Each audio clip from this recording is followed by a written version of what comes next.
espaço do segundo tempo, mas não o suficiente para dar a sensação de que o gol ia sair. Tony Anderson e Michael Douglas, hein? Essa entrada assim, né? Já causa, nos nomes já causa impacto, né? Mas teve impacto no jogo, teve impacto no jogo. Mas não a ponto de resolver o jogo. Não foi bastante. O impacto dos nomes foi maior. Muito bem, temos imagens aqui dos dois treinadores. O Dado já está há um tempo maior no Bahia. Vem enfrentando um começo de temporada aí com altos e baixos, né? Eu acho que a maior dificuldade dessas equipes, quando a gente fala do Bahia e do Ceará, que jogaram a final da Copa do Nordeste, né? É que você, bem ou mal... E que o Bahia venceu, né? Venceu. Isso dá outro respiro no trabalho. É diferente, por exemplo, do que está passando o Guto. Exatamente. O momento do Ceará é mais complicado nesse aspecto. Mas mais do que isso, é você ter que lidar com identidades diferentes dentro da temporada.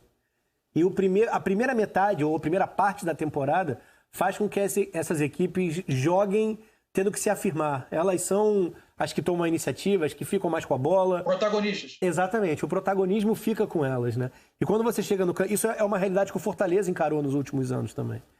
E quando a gente fala do Campeonato Brasileiro, se ambientar esse contexto onde vai ter equipe que, enfim, tem mais qualidade individual, que tem um trabalho, às vezes, mais evoluído, por mais que a gente esteja falando nesse período de pandemia, as trocas que a gente está acostumado, a todo mundo também bem encaixotado, todo mundo numa prateleira muito próxima.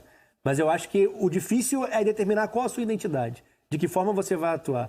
Para o Bahia, é óbvio, por contexto, por realidade financeira, até aqui na temporada, sair do zero num jogo quando o adversário se comporta como o Corinthians se comportou, é mais fácil do que fazer isso contra o próprio Corinthians, né? E eu acho que essa é a questão que é difícil de se equilibrar quando o sarrafo sobe, quando a exigência aumenta e a equipe acaba não dando a resposta que se espera. Mas também é uma cobrança, até certo ponto, desmedida, né? Qual é o objetivo do Bahia dentro da temporada?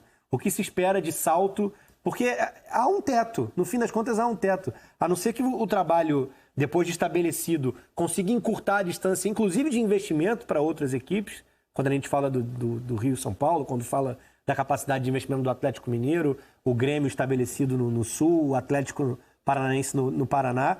E eu acho que acaba virando uma cobrança de participação na primeira metade da tabela, participação em competições sul-americanas, afirmação contra os gigantes do futebol brasileiro, que é válida para o crescimento do clube, mas que quando vira a resposta definitiva para o que é o trabalho do treinador, do clube, do grupo de atletas, ela acaba sendo pesada demais. E o Bahia está passando por isso, o Ceará está passando por isso. O Fortaleza desgarrou um pouco, porque a mudança no comando trouxe um impacto muito imediato. Mas é uma realidade difícil de administrar, a diferença de protagonismo que você tem num pedaço da temporada e como você tem que lidar com o Campeonato Brasileiro. O Bahia está numa posição confortável. Eu sempre, quando vou falar da classificação, preciso puxar a cola para a gente ver o número de jogos, né? Porque está tudo muito irregular, principalmente na Série A, com os jogos adiados. O Bahia já fez os 5 jogos, né? Ele tem acima dele 3 Atléticos com 4 jogos. Olha que curiosidade, né? O Fluminense que vai entrar em campo daqui a pouquinho, né?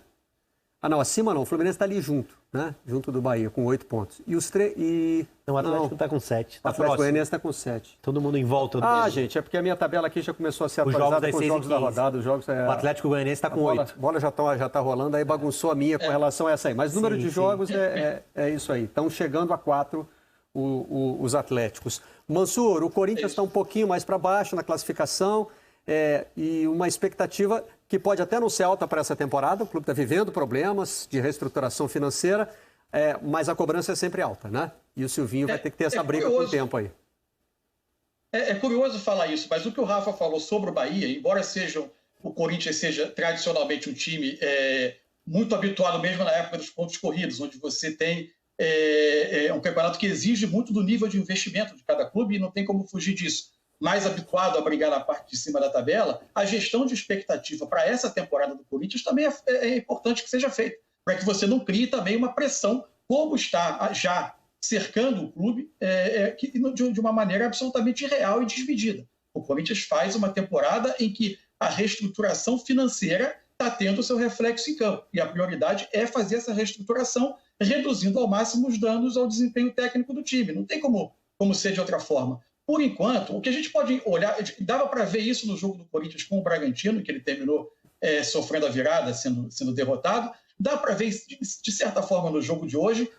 você consegue encontrar hoje no trabalho do Silvinho pelo menos um norte, ou seja, para onde ele está tentando fazer esse time evoluir, seja com o tripé de meio campo de jogadores com mais força, tentando fazer com que o Gabriel e o Rony consigam se aproximar um pouco mais da área, mas dando mais consistência, por vezes defendendo mais atrás, tendo o Luan, quando joga como titular, característica diferente do jogo que jogou hoje, sendo mais quase um falso 9, circulando mais, tentando dar apoio para a troca de passe, fazendo com que os homens de lado, por vezes, consigam entrar na área.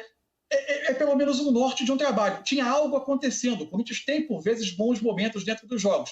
Agora, é muito difícil manter isso como padrão, manter um nível de atuação de 90 minutos. É difícil manter essa regularidade mesmo dentro das partidas e tem sido difícil equilibrar essa consistência um pouco maior de time. Por exemplo, o Fagner. Equilibrar essa consistência maior com uma agressividade. Hoje o Corinthians tinha, mesmo tendo um jogo que ocupava um pouco mais os defensores do Bahia, o Corinthians tinha muito pouca presença, muito pouca agressividade. O Gabriel e o Rony pisaram muito pouco a área do Bahia.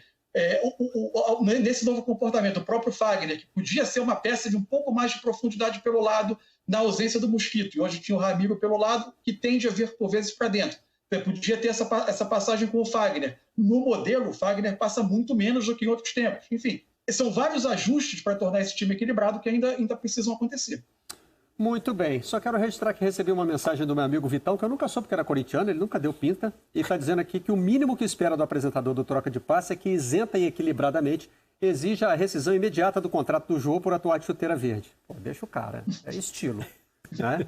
Se tiver de chuteira verde e meter gol, aí vai querer que renove o contrato. Né? Mas no 0-0 vem esse tipo de reclamação que já está registrada. Vamos fazer um rápido intervalo, voltamos já com Troca de Passe.